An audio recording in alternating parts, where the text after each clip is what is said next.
अभी class start करते हैं। ओके चलो जी, हम पढ़ रहे थे टाइप्स ऑफ केमिकल रिएक्शंस।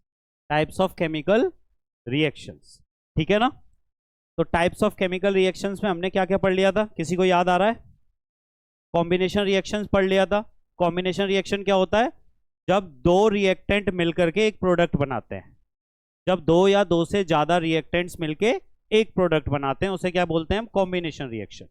जैसे हाइड्रोजन प्लस ऑक्सीजन मिलके क्या बनाते हैं? पानी बनाते हैं, वाटर बनाते हैं। तो वो क्या होता है? Combination reaction.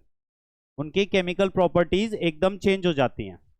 जैसे हाइड्रोजन में आग लग सकती है, ऑक्सीजन आग लगाने में मदद करता है यानी चुगलीखोर है, और पानी आग बुझाने का काम करता है। देख रहे हो, हाइड्रोजन क्या था जिसके अंदर आग लगती है, ऑक्सीजन क्या था जो आग लगाने में मदद कर रहा है। जब दोनों मिले तो शांत होकर के आग बुझाने वाला पानी बन गए, है ना। वैसे ही आपका एक डिकम्पोजिशन रिएक्शन होता है। डिकम्पोजिशन रिएक्शन क्या था कि एक रिएक्टेंट दो या दो से ज्यादा प्रोडक्ट में कन्वर्ट हो जाए। एक रिएक्टेंट दो या दो से ज्यादा प्रोडक्ट में कन्वर्ट हो जाए। एक रिएक्टेंट दो या दो से ज्यादा प्रोडक्ट में कन्वर्ट हो जाए।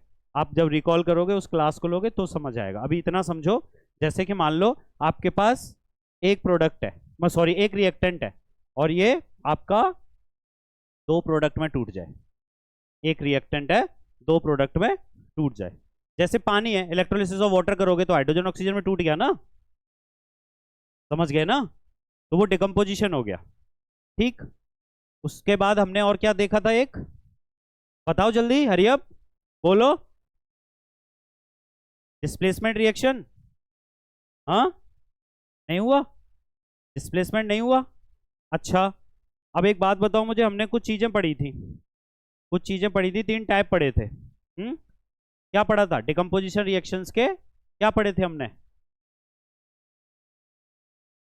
डिकम्पोजिशन रिएक्शन के आपने क्या पढ़े थे? टाइप पढ़े थे। तीन टाइप होते हैं डिकम्पोजिशन रिएक्शन के। क्या क्या होते हैं? थर्मोलिटिक, इलेक्ट्रोलिटिक और फोटोलिटिक। थर्मोलिटिक, इलेक्ट्रोलिटिक और फोटोलिटिक, ठीक है ना। तो पूरा नाम क्या होता है? थर्मोलिटिक डिकम्पोजिशन, या थर्मोलिसिस भी बोलते हैं। अगर कहीं थर्मोलिसिस लिखा देखो तो ये मत कहना सर ने तो गलत पढ़ा दिया। थर्मोलिसिस भी बोलते हैं इसको, इलेक्ट्रोलिसिस भी बोलते हैं, इलेक्ट्रोलिसिस, और इसे फोटोलिसिस भी बोलते हैं, ठीक है। आपको पता है भांति भांति प्रकार के नाम है, याद आ रहा है ना? Quick lime, flaked lime, lime water, याद आ रही है ना चीजें? चार चार नाम थे ना। जैसे तुम कंफ्यूज करते हो, घर में कुछ और, स्कूल में कुछ और, ठीक है। तो उसी के मद्देनजर हमने क्या किया था? थर्मोलिटिक डिकम्पोजिशन और इलेक्ट्रोलिटिक और फोटोलिटिक की डिटेल्स हम पढ़ने वाले थे, ठीक है। थर्मोलिटिक डिकम्पोजिशन क्या होता था आपका? थर्मोलिटिक डिकम्पोजिशन क्या होता था? अच्छा, इतनी जल्दी आ गए आप, वाओ। आप तो सबसे ज्यादा ट्रेवल करके आते हो ना, है ना। इनका टावर कोचिंग इंस्टीट्यूट से सबसे ज्यादा दूर है, और वो दूरी कितनी है? शायद 100 मीटर मुश्किल से बैठेगी ना। सर लेट कैसे हुए? सो गए? ये पता है मन में क्या बोला? पता नहीं। पता तो सब चल जाएगा, सर पता करवाएं फिर। तो दीदी आप लिफ्ट, तो घर से जब 5 मिनट पहले निकला करो ना। अब पहले तो तुम मेरी लिफ्ट का बहाना लगाते थे, अब उसका सॉल्यूशन हो गया, है ना। तो अब अपनी लिफ्ट का बहाना लगाने लग गए। क्या कहते हो? शैतानो बंद हो जाओ। थर्मोलिटिक डिकम्पोजिशन क्या होता है? हम किसी भी रिएक्टेंट को जब हीट दे करके तोड़ते हैं, या फिर एक प्रोडक्ट चाहिए होता है हमें, क्या करते हैं हम? हीट की सप्लाई देते हैं, टेम्परेचर इंक्रीज करते हैं, उसे क्या बोल देते हैं हम? थर्मोलिटिक डिकम्पोजिशन, ठीक है ना। यानी कोई आपका रिएक्टेंट है, उसे हीट दी तो हमें प्रोडक्ट मिल गए। हीट देने के बाद उसमें हमने एक एग्जांपल ये देखा था, कैल्शियम कार्बोनेट CaCO3। जब हमने इसे हीट दी तो क्या मिला हमें? Calcium oxide plus carbon dioxide gas. यानी एक रिएक्टेंट से दो प्रोडक्ट, एक रिएक्टेंट से दो प्रोडक्ट, ठीक है। मैंने रिकॉल करवा के इसलिए क्या है, ताकि आपकी कनेक्टिविटी बन जाए। अचानक से मैं डिकम्पोजिशन ऑफ फेरस सल्फेट पढ़ाने लग जाता, फिर गोल हो जाते, ठीक। अब आपका नया टॉपिक है decomposition of ferrous sulphate. Decomposition of ferrous sulphate, यानी कि आप इसे क्या करोगे, आ जाओ आ जाओ, हेलो, नमस्ते, कैसे हो बच्चों, कैसे परेशान, आदित्य को बोला, नंद किशोर,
को, अब आपका देखो, यानी डिकम्पोजिशन ऑफ फेरस सल्फेट पढ़ने वाले हैं हम, क्या पढ़ने वाले, डिकम्पोजिशन ऑफ फेरस सल्फेट।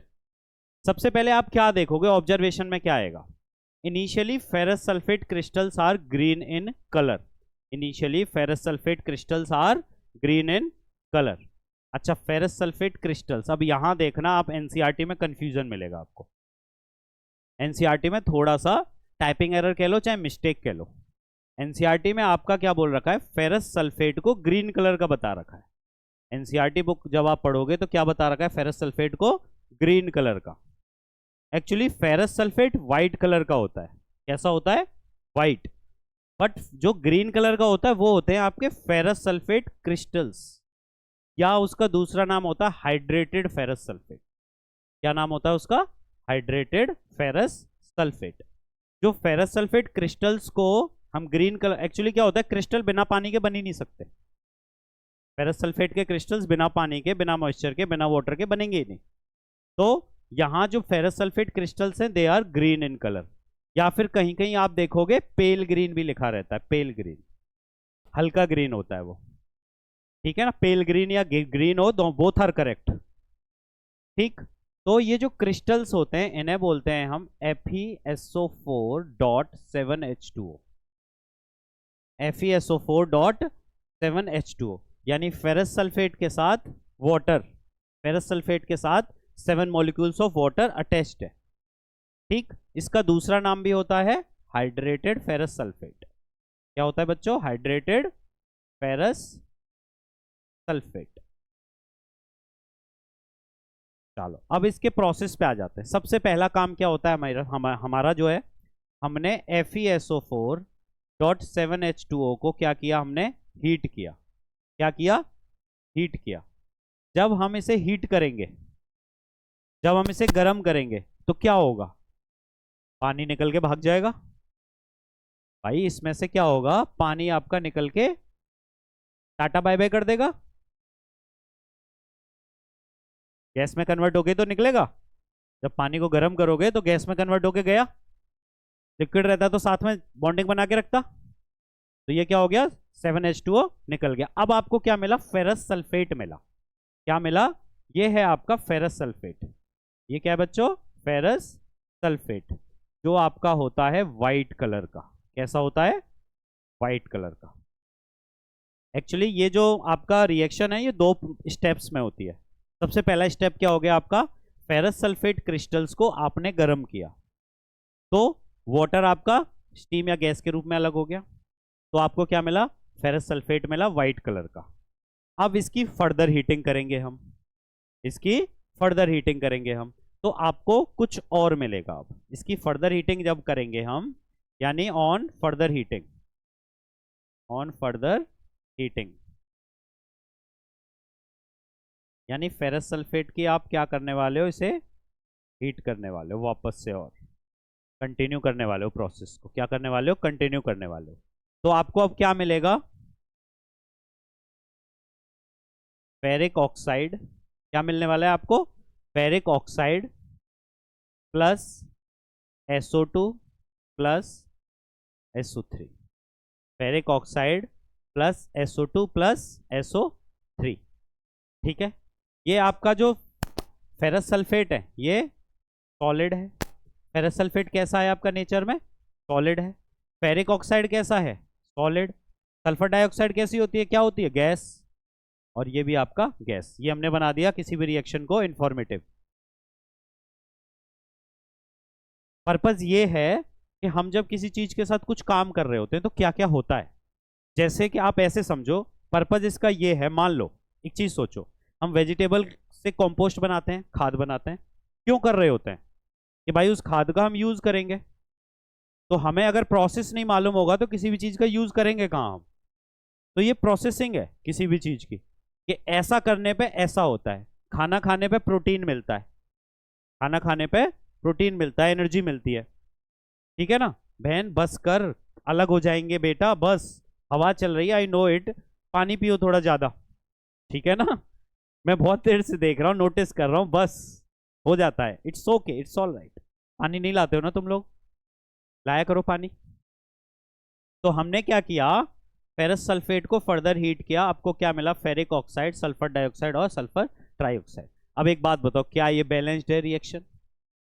और आपको एक और चीज, फेरिक ऑक्साइड जो है ये क्या है आपका, फेरिक ऑक्साइड, ये रेडिश ब्राउन कलर का होता है। कैसा होता है ये, reddish brown, reddish brown colour. ठीक है जी, ओके।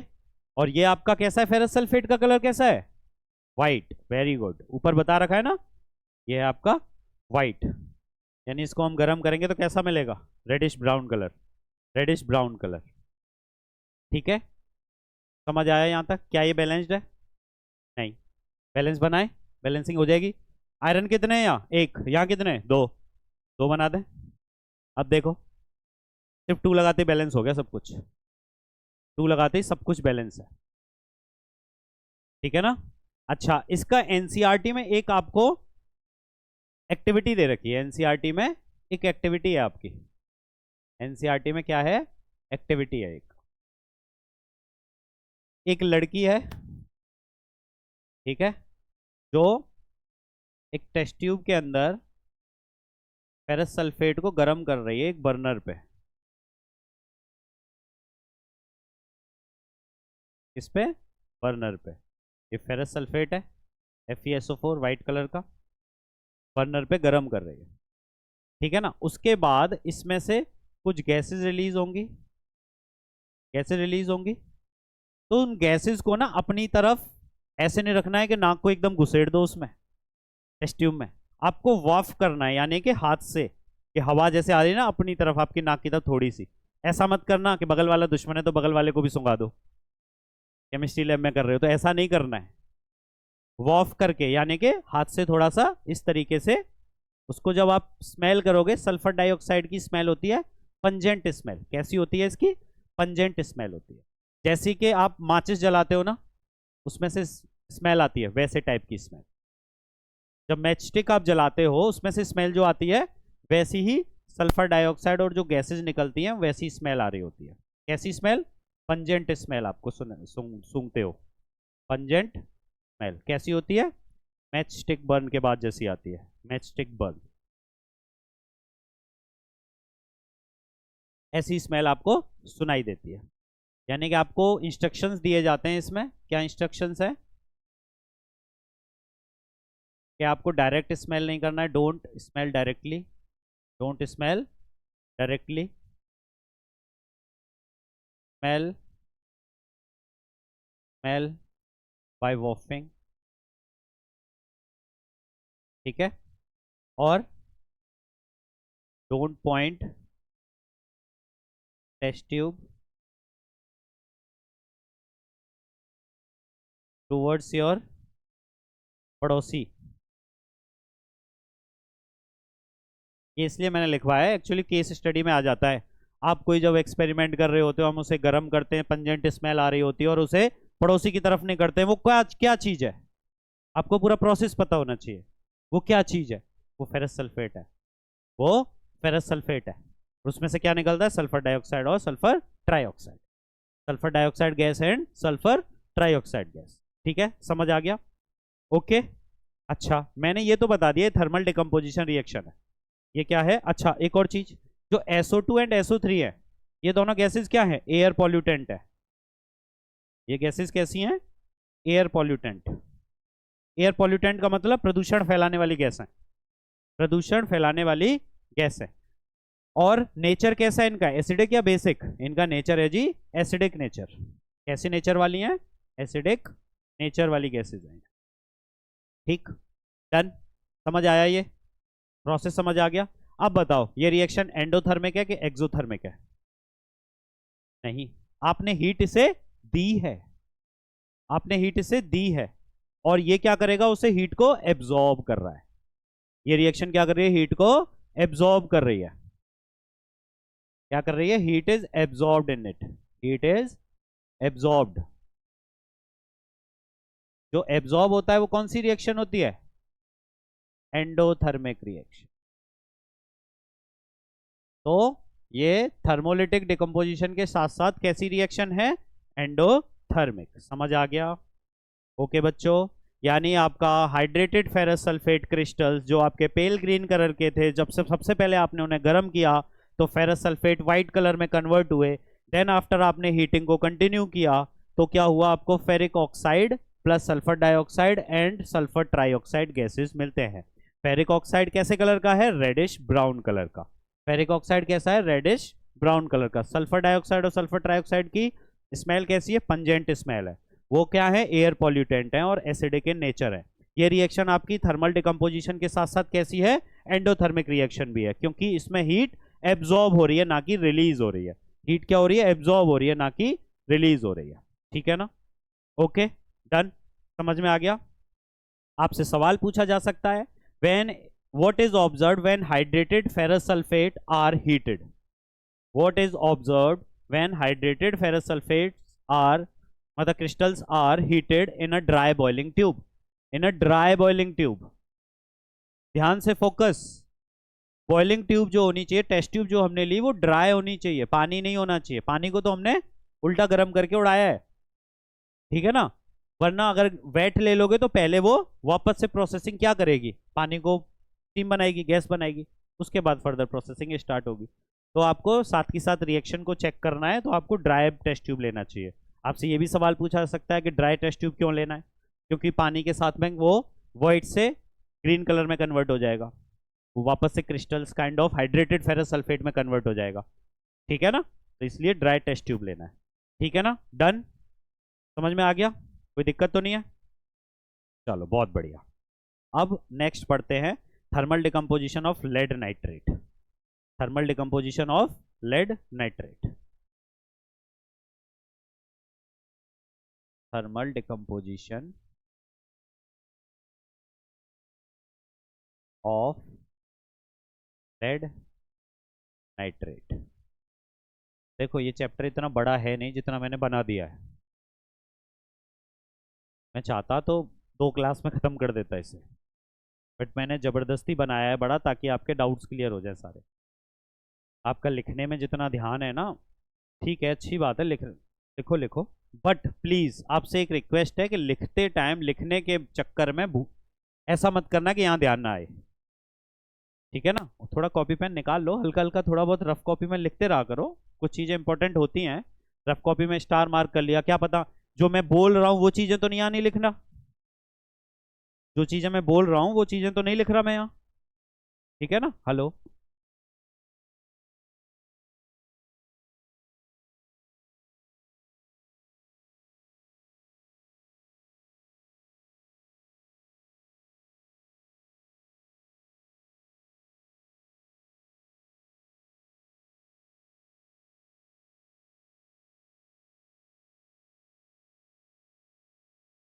हाँ, थर्मल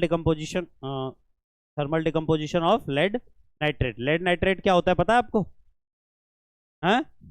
पता है? PbNO3 का होल ट्वाइस।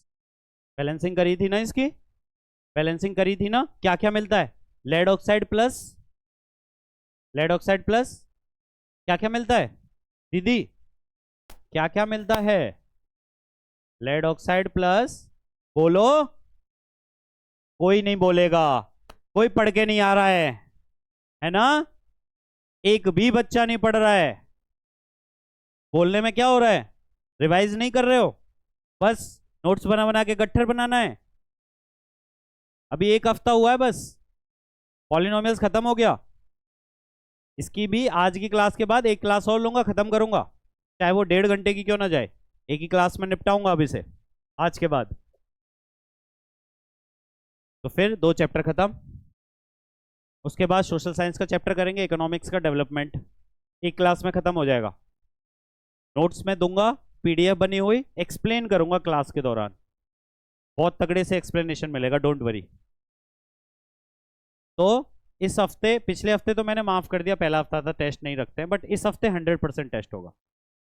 पॉलिनोमियल्स कंफर्म्ड है, chemical reactions and equation confirmed है, बाकी एसएसटी का एक रख लेंगे, एक बढ़िया सा पेपर बनाएंगे 60 नंबर का, तीनों का मिक्स, मैथ साइंस एसएसटी, तैयारी करेंगे ना आपके ब्रेन की, अचानक से शिफ्ट, एक क्वेश्चन मैथ साइंस, ऐसे कर दें कि अलग अलग सेक्शंस बना दूं, बताओ जैसे तुम बोलो, सेक्शंस बना दूं, चलो सेक्शन बना देंगे, कोई बात नहीं। तो लेड नाइट्रेट को क्या करवाया हम, थर्मल डिकम्पोजिशन करवा रहे हैं, यानी कि हीट दे रहे हैं, यानी गर्म करवा रहे हैं। अच्छा, इसकी बैलेंसिंग, इसकी बैलेंसिंग, ये 2, ये 2 और 4, देखना जरा गलत तो नहीं किया मैंने,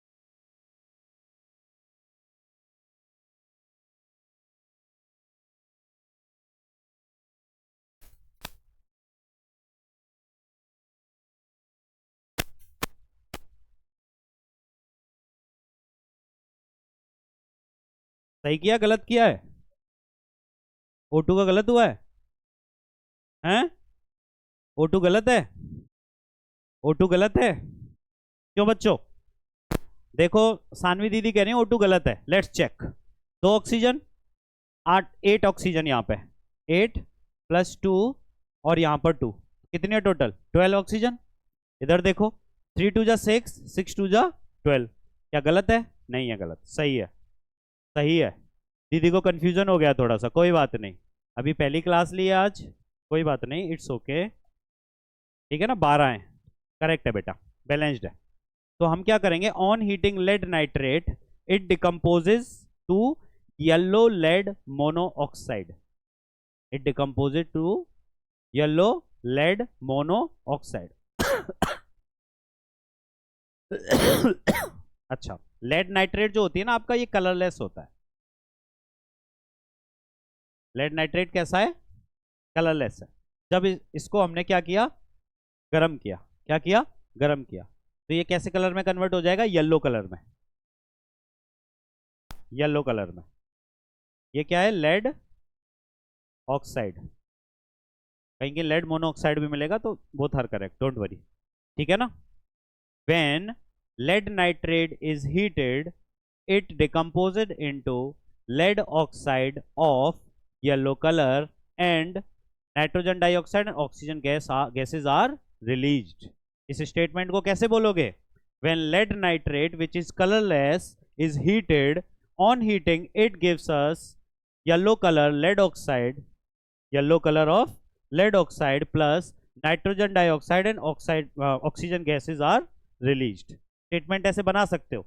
आपका क्वेश्चन क्या आ सकता है, what are the observations, what are the observations, observations को कैसे लिखोगे, आपका लेड नाइट्रेट गर्म किया हमने, स्टेप्स लिखोगे प्रॉपर, ये होमवर्क में डाल रहा हूं, क्या क्या आपने देखा, ये स्टेप्स होमवर्क हैं आपके, और आज नहीं करूंगा होमवर्क, हमेशा कर देता हूं ना क्लास में, आज नहीं करूंगा, ठीक है, आज नहीं करूंगा, बाकी मैं होमवर्क को क्लास में करवा देता हूं आपके को, ओके।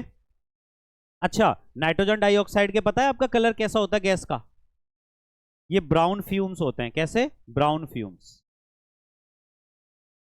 ये मैं इसलिए बता रहा हूं मेरे प्यारे बच्चों, आपका जब केस स्टडी क्वेश्चन आएगा तो वहां सिर्फ ब्राउन फ्यूम लिख देंगे.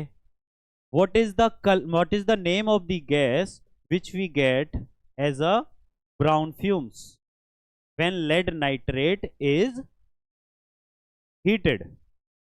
तो आपको एमसीक्यू में बताना होगा ना, वो नाइट्रोजन डाइऑक्साइड गैस है. ब्राउन फ्यूम किसका है? Nitrogen dioxide. ठीक है ना, भूरा कलर, ब्राउन कलर, कुछ कुछ इसकी टी शर्ट या फिर इसकी कह सकते हो.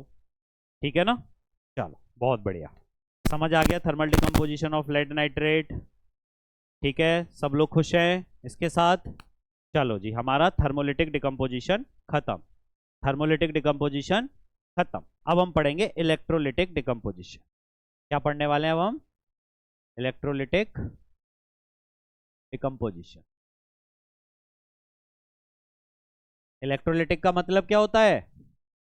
इलेक्ट्रिक करंट देना, इलेक्ट्रिक करंट की सप्लाई देना, यानी इलेक्ट्रोलिसिस भी बोलते हैं इसको. इसका दूसरा नाम इलेक्ट्रोलिसिस, इलेक्ट्रोलिसिस भी होता है. बेटा समझ आ रहा है आपको? चलो बहुत बढ़िया, सभी को समझ आ रहा है, किसी को कोई डाउट? संस्कार बेटा आज कैसे थोड़ा सुस्त से लग रहे हो, थके थके? स्कूल गए थे? कैसा रहा स्कूल? क्या पढ़ाया उन्होंने? पॉलिनोमियल्स कंप्लीट हो गया? कितने सवाल कराए सही बताना. हाँ, कितने सवाल हैं उसमें? 6. बस हो गया, चैप्टर है. देख रहे हो स्कूल वालों के हाल? स्कूल वाले मास्टर से सवाल पूछना अपने वाले में से 4-6. सर मैंने कहीं देखे थे, अभी मत पूछना, 4-6 दिन बाद, 4-6 दिन बाद. ठीक है ना, ये तो देख लें क्लास रिकॉर्ड हो रही है कि नहीं, हम भूल जाते हैं. चलो हो रही है भाई, एक दिन तो आवाज़ ही नहीं दी हमने भाई क्लास को. इलेक्ट्रोलिटिक डिकम्पोजिशन सबसे अच्छा एग्जाम्पल है, आपने पढ़ा होगा इलेक्ट्रोलिसिस ऑफ वाटर. आपने पढ़ा था इलेक्ट्रोलिसिस ऑफ वाटर. ऐसे देख लेते हैं, देखो एक आपका क्या है? बीकर है. क्या है? बीकर. इसके अंदर क्या है जी? H2O. इसमें क्या है? पानी है. क्या है इसमें? पानी है. ठीक है ना, इसमें क्या है? पानी. अब हमने इसे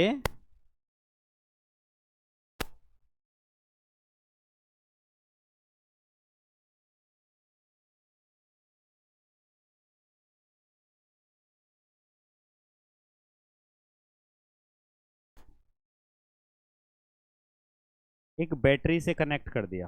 किससे? बैटरी के टर्मिनल से. ठीक है, बैटरी के टर्मिनल से कनेक्ट कर दिया. ठीक, जो पॉजिटिव टर्मिनल से कनेक्ट है उसे क्या बोलेंगे? जो पॉजिटिव टर्मिनल से कनेक्टेड है उसे क्या बोलते हैं? 8वीं क्लास में पढ़ के नहीं आए हैं? पॉजिटिव टर्मिनल से जो होता है हैं?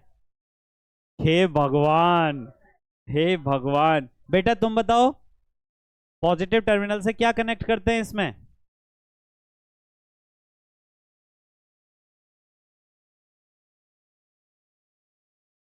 चलो आज 2 शब्द सिखाऊंगा आपको. एक शब्द है, कोई बात नहीं, अब तुम आनंद सर के पास आए हो तो अब मानोगे तो है नहीं, पढ़ना तो है ही हमें. एक शब्द है पाव. क्या नाम है? पाव. और एक शब्द है आप जिसमें रहते हो, एनसीआर. ठीक, तो पॉजिटिव एनोड, पॉजिटिव एनोड. तो क्या होता है ये? एनोड होता है जी. ये क्या है? एनोड. Negative cathode. ये क्या है? Negative cathode. समझे? पाओ, positive anode, negative cathode. 2 word याद रखना, कभी कंफ्यूज नहीं होंगे. पाव और NCR.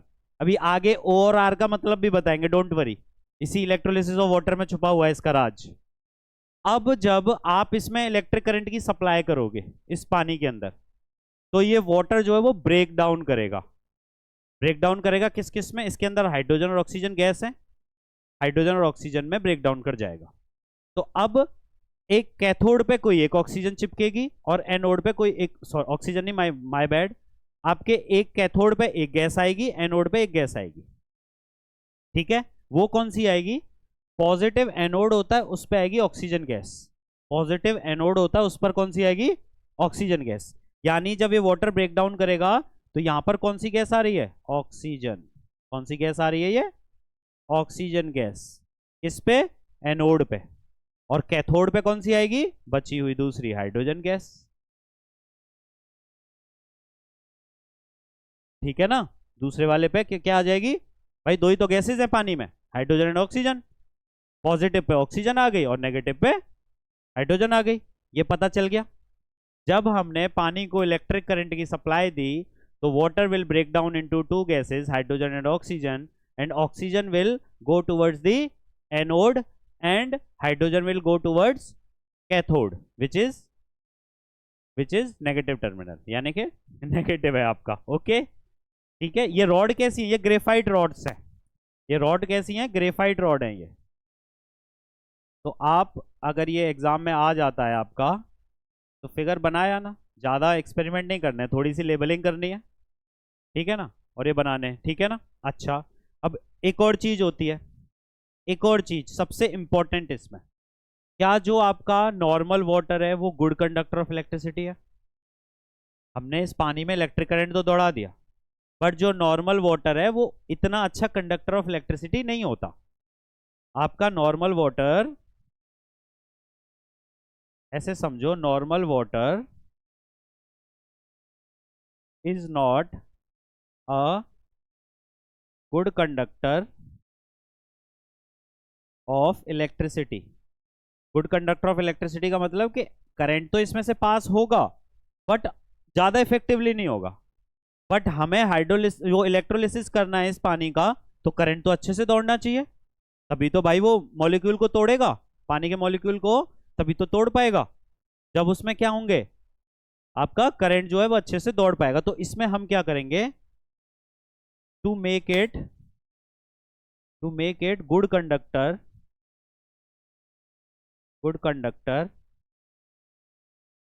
we will add acid into it।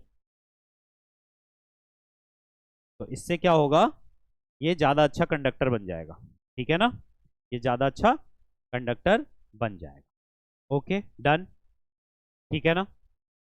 अब एक और चीज, इसमें जब ये हाइड्रोजन और ऑक्सीजन गैस निकलती है, अब हमें कैसे पता चले, हमें कैसे पता चले? तो अब इसके लिए कुछ टेस्ट होंगे। के लिए क्या होंगे? कुछ टेस्ट करेंगे। हाइड्रोजन टेस्ट कैसे करेंगे? इस टेस्ट को पॉप साउंड टेस्ट भी बोलते हैं। क्या बोलते हैं? Pop sound test. Pop sound test. हुआ क्या, जब इसमें से आपका हाइड्रोजन गैस रिलीज हो रही होगी तो एक बर्निंग कैंडल आप इसके पास में लाना, बर्निंग कैंडल इसके पास लाना। तो बर्निंग कैंडल क्या करेगी? पानी चाहिए,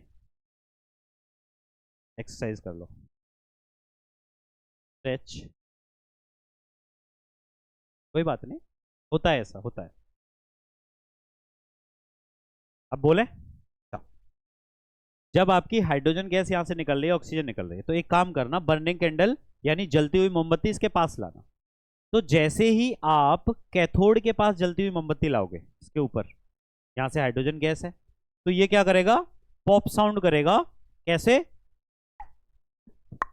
ऐसे करके करेगा। और क्या करेगा? ये बुझ जाएगी कैंडल। क्या करेगी? ये कैंडल बुझ जाएगी। आप कहोगे सर हाइड्रोजन में तो आग लगती है, तो आग क्यों नहीं लग रही? एक्चुअली होता क्या है कि यहाँ पर जब हाइड्रोजन गैस होती है तो हाइड्रोजन गैस स्पेस को कवर कर लेती है और ऑक्सीजन की एब्सेंस कर देती है। तो जहां ऑक्सीजन नहीं है वहां आग कैसे लगे? ठीक है, तो इसलिए क्या होता है, कैंडल जो है आपकी बुझ जाएगी। वहीं उस बर्निंग कैंडल को आप ऑक्सीजन के पास ले जाओगे, इस साइड ले जाओगे, तो उसका फ्लेम बढ़ जाएगा। उसका फ्लेम क्या होगा? बढ़ जाएगा। यानी जब आप कैंडल को near to the hydrogen gas ले जाओगे तो इट विल, क्या बोलते हैं अंग्रेजी में इसे, बुझने को? आज अंग्रेजी देखूं तुम्हारी, बोलो जय जल्दी, मैं तो भूल गया। एक्सटिंग्विश कह सकते हो। It will extinguish, it will extinguish with pop sound, with pop sound. अच्छा, अगर हम कैंडल को near to the oxygen gas ले जाते हैं, ये आपकी बर्निंग कैंडल जलती हुई है, ये नहीं कि बुझी हुई ले गए सर, मोमबत्ती तो जली नहीं। नियर टू ऑक्सीजन गैस ले जाते हैं तो क्या होगा, फ्लेम विल ग्रो, बड़ा हो जाएगा फ्लेम। ठीक है ना, फ्लेम बढ़ जाएगा उसका। समझ आया? क्योंकि ऑक्सीजन की प्रेजेंस में आग अच्छी लगती है, तो जो आग पहले से लगी हुई थी उसे और ज्यादा ऑक्सीजन मिल गई तो और ज्यादा उसे। तू खड़ा होके यहाँ जा, मैं रिकॉर्डिंग हो रही है, मैं कुछ कहना नहीं चाह रहा, इधर आजा, चुपचाप आजा। Vihaan, come here. मैं बहुत देर से देख रहा हूँ तुम दोनों को, मुर्गा बना दूंगा अभी, फिर घर पे फोटो भेज दूंगा। समझ रहे हो ना? HD में और आएगा, 4K में, एप्पल आईफोन सब फेल फिर, और ग्रुप पे डालूंगा, फिर सब देखेंगे, सब हंसेंगे। बेटी ठीक है बच्चों, समझ आया? यानी कंक्लूजन क्या है, water decomposes into hydrogen and oxygen, water decomposes into hydrogen and oxygen. Conclusion क्या निकला इसका, इस टेस्ट का कंक्लूजन क्या निकला, water decomposes into hydrogen and oxygen gas. अच्छा, अब एक और सवाल, एक और सवाल, एक और सवाल ये है, बेटा इसे थोड़ा सा लिखो, मैं आ रहा हूं अभी।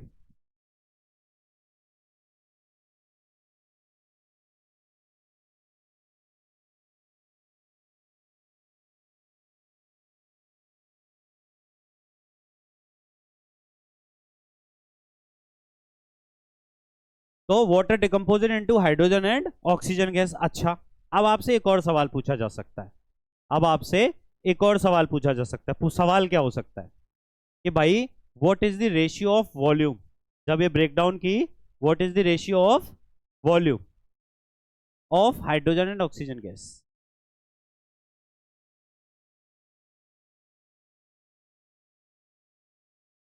बोलो बोलो बोलो बोलो। देखो भैया, देखो जी, मैंने पूछा जब ये डिकम्पोज की तो ratio of volume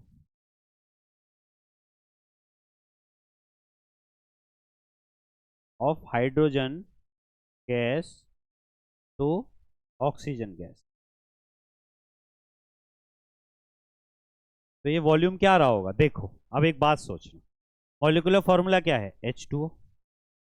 molecular formula क्या है, H2O। तो हाइड्रोजन के कितने एटम है, 2, ऑक्सीजन के कितना है, यही वॉल्यूम भी होता है, 2:1। वॉल्यूम, वॉल्यूम, यानी यहाँ पे आपकी जो गैस रिलीज हो रही है, हाइड्रोजन आपकी ज्यादा होगी, हाइड्रोजन गैस ज्यादा होगी, ऑक्सीजन वही कम होगी, जस्ट आधी, जस्ट हाफ, जस्ट हाफ।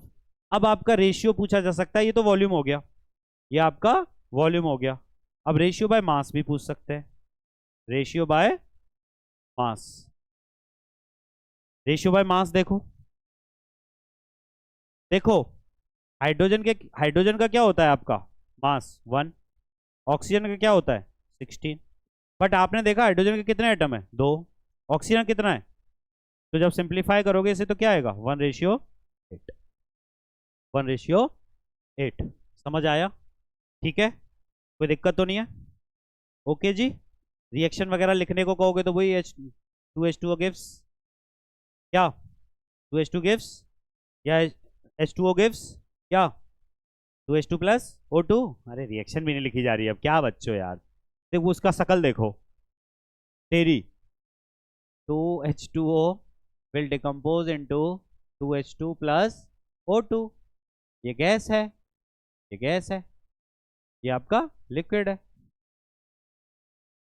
ये भी लिखवा ली। क्वेश्चन आ जाए, why we use acid drops in water, तो pure water is a poor conductor of electricity, to make it good conductor of electricity we use, या फिर we add drop of acid, क्या insulate,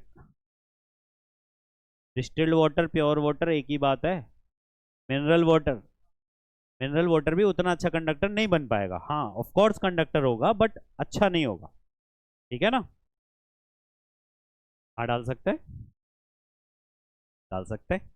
तो burning candle test समझ गए, burning candle test समझ गए। यानी ये हमारा ऑक्सीजन और हाइड्रोजन दोनों के लिए हमने क्या किया, बर्निंग कैंडल टेस्ट। क्या किया हमने, बर्निंग कैंडल टेस्ट। अलग अलग भांति भांति प्रकार के नाम है इनके, ठीक है। हाँ समझ गए। यानी कि candle burns more brightly near to the oxygen gas, candle burns more brightly near to the oxygen gas, candle burns more brightly. सारे वर्ड्स इसलिए लिख रहा हूँ, कहीं सर ने तो कुछ और लिखवाया था, पिछले साल कहते थे बच्चे कि सर आपने तो ये लिखवाया था, ये आ गया एग्जाम में। मैंने कहा बेटा थोड़ा सा दिमाग लगा लेते। अब आता है आपका नेक्स्ट, फोटोलिटिक डिकम्पोजिशन। यानी आपकी डिकम्पोजिशन रिएक्शन खूब लंबी चल रही है। Photolytic decomposition, photolytic decomposition. Photolytic का मतलब क्या होता है, लाइट। यानी लाइट दे करके हम किसी चीज को क्या करेंगे, डिकम्पोज करेंगे, ब्रेक डाउन करेंगे, ठीक है ना। इसमें सबसे पॉपुलर चीजें हैं दो, और उन्हीं से सवाल भी आता है आपका एग्जाम में। दो चीजें क्या क्या हैं, सिल्वर क्लोराइड और सिल्वर ब्रोमाइड। सिल्वर क्लोराइड और सिल्वर ब्रोमाइड, सिल्वर क्लोराइड और सिल्वर ब्रोमाइड। एक सिल्वर क्लोराइड है और एक आपका सिल्वर ब्रोमाइड है, ठीक है। क्या कहते हो, फॉर्मूले याद है, बोल सकते हो, मैंने पता है आपको बताया था ये। AgCl AgCl2 किसने बोला था। देखो ये कंफ्यूजन पिछले वाले बच्चों को पूरा एंड साल के एंड तक हुआ है, कृपया करके आप ऐसा मत करना। हमने इसमें क्या किया देखना, ऐसे देखना, जो सिल्वर क्लोराइड है वो है AgCl, सिल्वर ब्रोमाइड है वो AgBr। आपकी उसमें एनसीईआरटी में दे रखा है take a china dish, china dish कुछ नहीं, कटोरा, ठीक है ना। एक बाउल लेना है आपको, उसमें क्या डाल दिया आपने, सिल्वर क्लोराइड या सिल्वर ब्रोमाइड, और उसे रख दिया डायरेक्ट सनलाइट में। इसमें रख दिया डायरेक्ट सनलाइट या फिर लाइट में, उजाले में, सीधी सी बात। इस लाइट में रखोगे तो भी काम चलेगा, इस लाइट में रखोगे तो भी काम चलेगा। इसको मैं बुझा दूंगा, दिन होगा तो भी काम चल जाएगा। प्रोसेसिंग थोड़ी स्लो होगी बट उसे लाइट मिल रही है, उसे लाइट मिल रही है। अब क्या होगा, इसमें से होगा कि जो आपका सिल्वर है वो अलग हो जाएगा और जो क्लोरीन गैस है वो अलग हो जाएगा। यानी आपको जब इसे आप सनलाइट या लाइट में रखोगे, सनलाइट या लाइट में रखोगे तो क्या मिलेगा आपको, सिल्वर अलग और क्लोरीन गैस अलग। ये आपका जो सिल्वर है ये हो जाएगा ग्रे कलर का। कैसे कलर का, ग्रे कलर का। और सिल्वर क्लोराइड का कलर क्या है आपका, व्हाइट। सिल्वर क्लोराइड का कलर क्या है आपका, व्हाइट। ये कैसे कलर की है, व्हाइट कलर का। ये कैसा है, सॉलिड है। यहां पर ये सॉलिड और ये गैस। क्या ये बैलेंस है, क्या ये बैलेंस है। देखो मैं यहां पर स्केलेटल इक्वेशन लिखने का पूरा हक रखता हूं, मैं लिखूंगा भी और आपको बताऊंगा नहीं कि मैंने बैलेंस नहीं करी। अगर आपने नोट्स में वो लिख लिया विदाउट बैलेंसिंग तो ये तुम्हारी गलती है, मेरी नहीं। क्योंकि ये समझ लेना सीधी सी बात, अगर मैं बैलेंस करके नहीं लिख रहा तो वो तुम्हारे लिए होमवर्क में हो गई बैलेंसिंग में अपने आप। ये तुम्हारी रिस्पॉन्सिबिलिटी है हर रिएक्शन को चेक करना, हर इक्वेशन को, कि वो बैलेंस है या नहीं, ठीक है। सेम आपका यहां होता है सिल्वर ब्रोमाइड में। जब इसे आप लाइट के एक्सपोजर में रखते हो, सनलाइट या लाइट, तो यहां भी आपका सिल्वर अलग और, समझ गए जी, Br2 अलग निकल जाती हैं गैस के रूप में। डन। अच्छा सिल्वर ब्रोमाइड का कलर बता सकता है कोई, ये लाइट येलो होता है, या तो येलो कह दो चाहे लाइट येलो कह दो। इसका कलर वही ऊपर वाला ग्रे, ठीक है ना। ये आपका सॉलिड, ये सॉलिड और ये गैस। अच्छा अब एक और चीज ध्यान से सुनो, जब कभी भी लैब वगैरह में या कहीं भी सिल्वर क्लोराइड या सिल्वर ब्रोमाइड को रखते हैं तो इसे डायरेक्ट पता है ब्लैक कलर के बॉटल में रखते हैं। ये ब्लैक कलर की बॉटल में, नॉर्मल ट्रांसपेरेंट में नहीं रखा जाता, क्योंकि वो क्या होगी, लाइट के कांटेक्ट में आकर के अपना रिएक्शन स्टार्ट कर देगी। ब्लैक कंटेनर में रखते हैं हमेशा, इन्हें क्या करते हैं, ब्लैक कंटेनर में रखते हैं। वी कीप आपका AgCl and AgBr in black container. Reason पता चल गया क्यों, क्योंकि रिएक्शन कट जाएगी, ठीक है ना। ओके अच्छा एक और इंपॉर्टेंट है, ये दोनों सिल्वर क्लोराइड और silver bromide black and white photography में भी यूज होते हैं। These are used in black and white photography. आजकल तो नहीं हो रहे हैं भाई, आजकल तो भैया DSLR आ गए, बट अभी भी ब्लैक एंड व्हाइट फोटोग्राफी वगैरह में पुराने टाइम में बहुत यूज होता था इनका, ठीक है ना। बेटा जो आप फोटोज वगैरह कार्बन की हेल्प से निकालते थे ना, तो इनको उसमें डिप किया जाता था फोटो को, उसके बाद वो ग्रेइश और ब्लैकिश टाइप का वो कलर देते थे, ठीक है। क्लोरीन गैस और ब्रोमाइड गैस जो है वो निकल जाती थी रूम, ठीक है ना तरीके से। बाकी वो फोटोग्राफी मैंने नहीं की, बट हाँ मैं अपने फादर से पूछ के बता दूंगा, उन्होंने की है अपने टाइम पे, जब वो 16-17 साल के थे। सबसे पहला प्रोफेशन मेरे फादर का फोटोग्राफी था, तो मैं उनसे पूछ के बता दूंगा प्रॉपर प्रोसेस कैसे कैसे करते थे। घर पे पूरा सेटअप भी था उनका, तो वो करते थे, तो उनसे पूछ के उन्होंने ही बताया था मुझे। वैसे बाकी बुक्स वगैरह में पढ़ा हमने, बट उन्होंने बताया प्रॉपर भाई जो भी सॉल्यूशन आपका यूज हो रहा है तो वो इस तरीके से यूज होता है, ठीक है। डन, समझ आ गया, कर लोगे, ओके। चलो अब आ जाते हैं नेक्स्ट रिएक्शन। नेक्स्ट रिएक्शन है डिस्प्लेसमेंट रिएक्शन। क्या है आपकी, डिस्प्लेसमेंट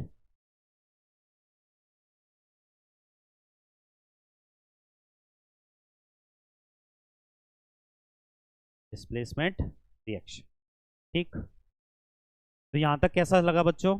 अच्छा एक चीज है, लेड नाइट्रेट में क्या मैंने बताया था, कटर कटर क्रैकलिंग साउंड आती है जब गर्म करते हैं, नहीं बोला ना ये शायद मैंने, इसमें क्रैकलिंग साउंड आती है, वो थोड़ा सा लेड नाइट्रेट कहाँ से, इसमें क्या आती है आपकी, क्रैकलिंग साउंड आती है।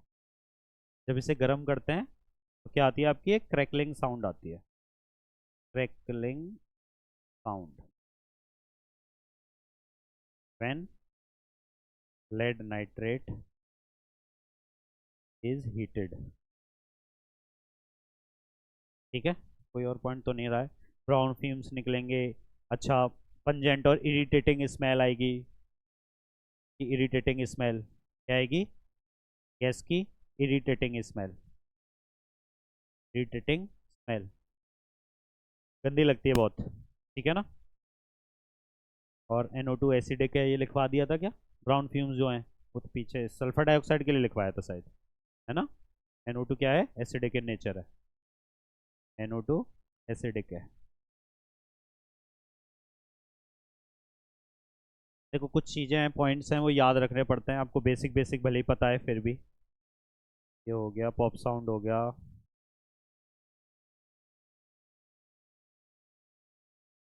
हाँ बढ़िया, ठीक है। Now we can move towards the decomposition, sorry displacement reaction. अच्छा डिस्प्लेसमेंट नाम से एक चीज़ समझ में आ रही है आपको, डिस्प्लेस करना यानी कोई चीज़ किसी को हटा रही है, कोई चीज़ किसी को हटा रही है, डिस्प्लेस कर रही है। जैसे कि दो बहुत अच्छे मित्र थे, वो इमेजिन आप कर लो कि किस प्रकार के मित्र थे। दो अच्छे मित्र थे, लड़का और लड़की क्या थे, मित्र थे, मैं मित्र ही बोलूंगा भाई। अब क्या हुआ, कोई आदमी, वो लड़का बेचारा दुबला पतला था, थोड़ा सा कमजोर, एक मजबूत से और धाकड़ से आदमी को वो महिला मित्र जो थी वो पसंद आ गई, तो उन्होंने कमजोर वाले पुरुष मित्र को क्या किया, मारा उसके एक रेप्टा खींच के, और फिर जो दमदार ताकतवर आदमी थे वो महिला मित्र के साथ मित्रता हो गई उनकी। तो यानी आप देख रहे थे पहले ए बी की जोड़ी थी, दूर से सी नाम का कोई प्राणी देख रहा था, फिर दो जोड़ी बन गई सी बी की। यानी ए को क्या कर दिया सी ने, डिस्प्लेस कर दिया। ए डिस्प्लेस्ड बाय सी। अब इस सी का वो मतलब मत निकालना मन में जो तुम कह रहे हो, वैसे कह सकते हो, वो कह सकते हो, बट इट्स ओके। चलो आज आपको एक छोटा सा निमोनिक्स बताते हैं। निमोनिक्स है, हमारे मथुरा के ऊपर है। कुड़ी, उसमें थोड़ा बहुत वो भी है, पंजाबी टच भी है। कुड़ी नाल कार मांगो अल्टो, जिसको फिर लेकर हम चले मथुरा साथ घूमने। ठीक है ना, हमने निमोनिक्स क्या बोला अभी, निमोनिक्स बोला जी, कुड़ी नाल कार मांगो अल्टो, जिसको फिर लेकर हम चले मथुरा साथ घूमने। साथ में एक और नाम जोड़ देते हैं, प्रतीक। कुड़ी नाल कार मांगो अल्टो, जिसको फिर लेकर हम चले मथुरा साथ घूमने, प्रतीक। ये आप प्लीज याद रखना। ये जो निमोनिक्स मैंने बोली है, किसी कारणवश बोली है, मैं भी आपको बताऊंगा। डिस्प्लेसमेंट रिएक्शन पे पहुंचने से पहले हमें कुछ चीजें पढ़नी है। कौन, ये तो पता करना पड़ेगा ना, कौन ताकतवर कौन कमजोर। तो यही है, जो ऊपर है वो ताकतवर है, जो नीचे है वो कमजोर है। ठीक है ना, ऊपर वाला चौड़ा पहलवान है, नीचे वाला दुबला पतला है। ठीक है ना। तो सबसे पहला इसमें, प्लीज इसे अब नोट डाउन करो थोड़ा सा कॉपी निकाल के फॉर, ये कुड़ी का के, कुड़ी का क्या है के, यानी के पोटेशियम है, पोटेशियम। हाँ बोलो जरा, एन से क्या आएगा, एन से क्या आएगा, very good, very good, N A sodium, C A से कैल्शियम, ये आपका एम जी से मैग्नीशियम, ए एल से एल्यूमिनियम, हाँ, जेड से जिंक, और इससे आयरन। हाँ तो हमने, ठीक है ना, लेड। ये देखो इकलौता इसमें बैठा हुआ है ये हम जो है, ये ना, बाकी सब मेटल्स हैं, ये बाकी सब क्या है, मेटल्स हैं, बट ये इकलौता नॉन मेटल बैठा हुआ है, हाइड्रोजन। इसका रीजन कारण बता देंगे बाद में। बस बाकी सब मेटल है, बट ये इकलौता है जो नॉन मेटल है, हाइड्रोजन। हाइड्रोजन को कंसीडर करते हैं। जो अभी हम ये पढ़ रहे हैं ना, इसको कहते हैं हम रिएक्टिविटी सीरीज। क्या बोलते हैं इसे, रिएक्टिविटी सीरीज। इसमें आपकी जो रिएक्टिविटी है वो डिक्रीज होती है नीचे की तरफ, डिक्रीजेस। नीचे की तरफ क्या हो रही है, रिएक्टिविटी सीरीज डिक्रीज हो रही है। यानी ऊपर वाला ज्यादा रिएक्टिव है, नीचे वाला कम रिएक्टिव है। ठीक है ना, नहीं, C U copper, C U copper, ठीक है ना। मथुरा से एच जी मरकरी, नहीं बेटा, मीथेन, मीथेन गैस होती है बेटा, मेटल थोड़ी है। मरकरी, नहीं, मेटल है ये। एस से सिल्वर, ठीक है, और इससे गोल्ड, और ये वाला है प्लेटिनम। प्लेटिनम आपका यहाँ यूज नहीं होता तो इसलिए बताते भी नहीं है लोग, ठीक है ना। डन। सिल्वर का वो पता है ना आपको, AgAu। प्लेटिनम का PT होता है। कुड़ी नाल कार मांगो अल्टो, जिसको फिर लेकर हम चले मथुरा साथ घूमने। ये याद रखोगे तो पता रहेगा, आप किसी भी रिएक्शन में बता पाओगे कौन सा मेटल रिएक्टिव है ज्यादा। ऊपर वाले ज्यादा रिएक्टिव, देखो पोटेशियम है reactive than, highly reactive than sodium, sodium is highly reactive than iron, iron is highly reactive than mercury, ऐसे बता सकते हो। जो लेस रिएक्टिव है, यानी नीचे जैसे जैसे जाओगे लेस रिएक्टिव है, ऊपर वाले हाई रिएक्टिव है, तो हाई रिएक्टिव लेस रिएक्टिव को डिस्प्लेस कर देगा, हाई रिएक्टिव लेस रिएक्टिव को लात मार के भगा देगा, ठीक है ना। यानी आपको क्या पता चला, highly reactive will displace less reactive. Metals हैं वैसे, तो एक नॉन मेटल है तो उसकी वजह से कोई दिक्कत नहीं है, ठीक है जी, समझ आया। Highly reactive metals will displace less reactive metals. Okay done, समझ में आ गया। अब देखो एक हम रिएक्शन करेंगे, एक हम रिएक्शन करेंगे। रिएक्शन क्या की हमने, Zn प्लस CuSO4। अब देखो, अब देखना कि कैसे किसके साथ क्या होता है, ध्यान से देखना, फोकस करो। जिंक एक मेटल है, कॉपर एक मेटल है, तो रिएक्टिविटी सीरीज आपकी क्या कहती है, जिसको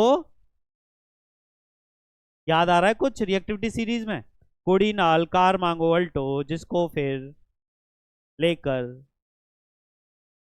हम चले, यानी जिसको और चले, चले वाला कॉपर था, जिसको जिंक था, तो जिंक क्या है, ऊपर है, जिंक क्या है रिएक्टिविटी सीरीज में, ऊपर है, हाँ किससे, कॉपर से, तो जिंक कॉपर को हटा देगा, तो Zn क्या है, SO4 के साथ बैठ जाएगा और कॉपर अलग हो जाएगा, और कॉपर अलग हो जाएगा, समझे। CuSO4 ब्लू कलर का होता है, क्या बेटा, Hg मरकरी होता है, Hg मरकरी होता है, ठीक है। ये कलरलेस, ये आपका रेड ब्राउन टाइप का होता है कुछ, मरून लिख रहा है, मरून नहीं, रेडिश ब्राउन कुछ ऐसा समझ लो, मरून नहीं, क्या नेल पेंट के कलर बोल रहा है।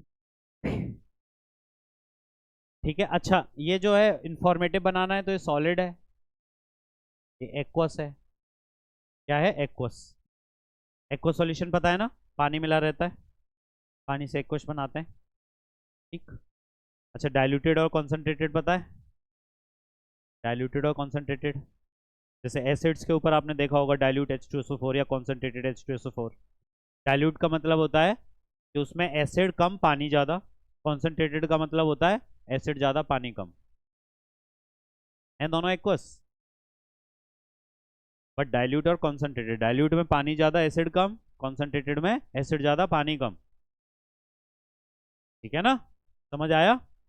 तो इस तरीके से आपका क्या है, ये डिस्प्लेसमेंट रिएक्शन बहुत सारी है, Zn प्लस H2SO4, तो जिंक आपका हाइड्रोजन से ऊपर आता है, ठीक है ना, ZnSO4 प्लस H2 बनेगा, ZnSO4 plus H2 gas, H2 gas, और भी रिएक्शन है, Fe plus CuSO4, Fe plus CuSO4, Fe plus CuSO4, तो क्या बनेगा, ठीक है। ऐसे आपका, अब बताओ Cu प्लस PbSO4 का क्या बनेगा बताओ, Cu प्लस PbSO4 का क्या बनेगा,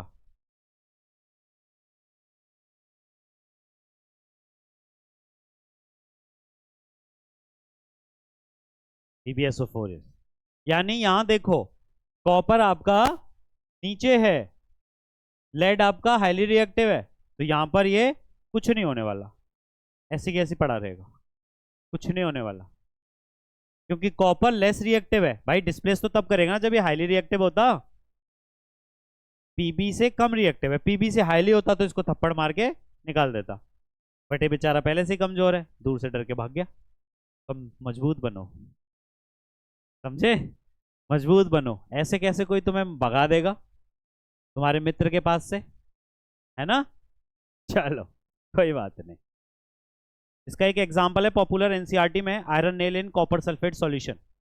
एनसीईआरटी में आपका एक एग्जांपल है iron nail in copper sulphate solution, iron nail in copper sulphate solution. Iron nail का मतलब क्या हुआ, यानी आपने क्या किया, आयरन को कॉपर सल्फेट सॉल्यूशन के साथ, है ना? वो प्रॉपर उसमें एक्टिविटी है, एक्टिविटी ऐसे है, कॉपर सल्फेट सॉल्यूशन है यहाँ पर, ठीक है ना? क्या है ये, copper sulphate solution.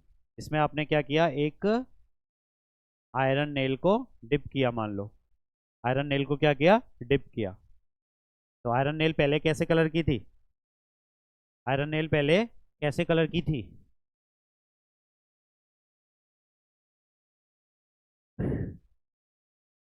Silver colour की, वाइटिश सिल्वर। आयरन कैसा होता है रियल में, सिल्वर टाइप का होता है, ठीक है ना? तो इस पर क्या होगा, अच्छा आप कहोगे कि सर आयरन ने SO4 के साथ में रिएक्शन कर ली, FeSO4 बन गया, कॉपर का क्या होगा, कॉपर का क्या होगा, कोई बताएगा मुझे? कॉपर का पता है क्या होगा? कॉपर इसके आसपास कोटिंग बना लेगा आयरन नेल की, ब्राउन कलर की, ब्राउन कलर की कोटिंग बना लेगा। कॉपर इसके आसपास क्या करेगा, ब्राउन कलर की कोटिंग बना लेगा,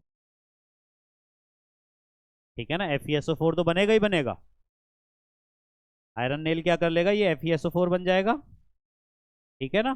कॉपर इसके आसपास डिपॉजिट हो जाएगा, जितना कर सकता है आयरन उसके साथ रिएक्ट, जितना उसका अमाउंट है, ठीक है ना? अच्छा FeSO4 का कलर कैसा होता है पता है आपको? FeSO4 का कलर लाइट ग्रीन। CuSO4 का कैसा होता है, ये ब्लू होता है, ये आपका लाइट ग्रीन होता है। प्लीज आप लोग इन कलर को जरूर थोड़ा सा ध्यान रखना,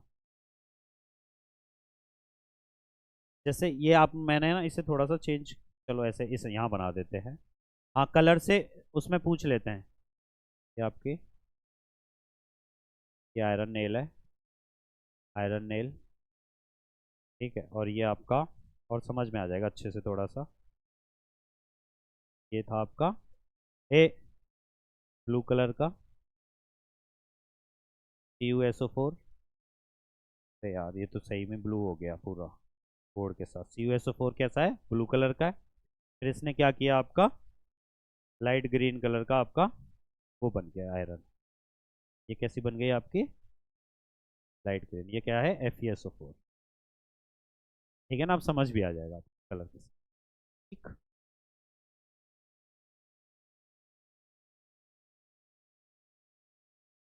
क्या हुआ बेटा, लाइट ग्रीन होता है, मैंने यहाँ देखो, हाँ ये पानी के साथ है बेटा, एक्वस। कैसा सॉल्यूशन है, एक्वस है, तो ये क्या है, एक्वस है, हाइड्रेटेड है, ये कैसा है, हाइड्रेटेड, ओके, पानी है साथ में। तो जब भी मैं इसे ग्रीन बोल दूं समझ जाना कि पानी के साथ है ये FeSO4, मॉइस्चर के साथ हाइड्रेटेड है? हाँ, क्योंकि वो कंबाइन हो जाएगा ना SO4 के साथ, कंबाइन हो जाएगा वो, ब्राउन, ब्राउन। हाँ थोड़ा बहुत ऑब्जर्वेंस में आता है, हो सकता है आ जाए, हो सकता है ना आए, दोनों बातें, डिपेंड करता है, रिएक्शन के टाइम पे डिपेंड करता है, ठीक है ना? डन, समझ आ गया, कर लोगे अब? इसके बाद आता है एक आपका डबल डिस्प्लेसमेंट रिएक्शन। बच्चे तो नहीं है बाहर, जरा देखो यार, ये तो टाइम हो गया है, एक जना कोई बाहर जाके देखो, 12th वाले बच्चे तो नहीं आए। है। अरे यार वो डबल डिस्प्लेसमेंट, चलो कोई बात नहीं बच्चों, यहाँ से आगे कंटिन्यू कल करेंगे बेटा, नो प्रॉब्लम। चलो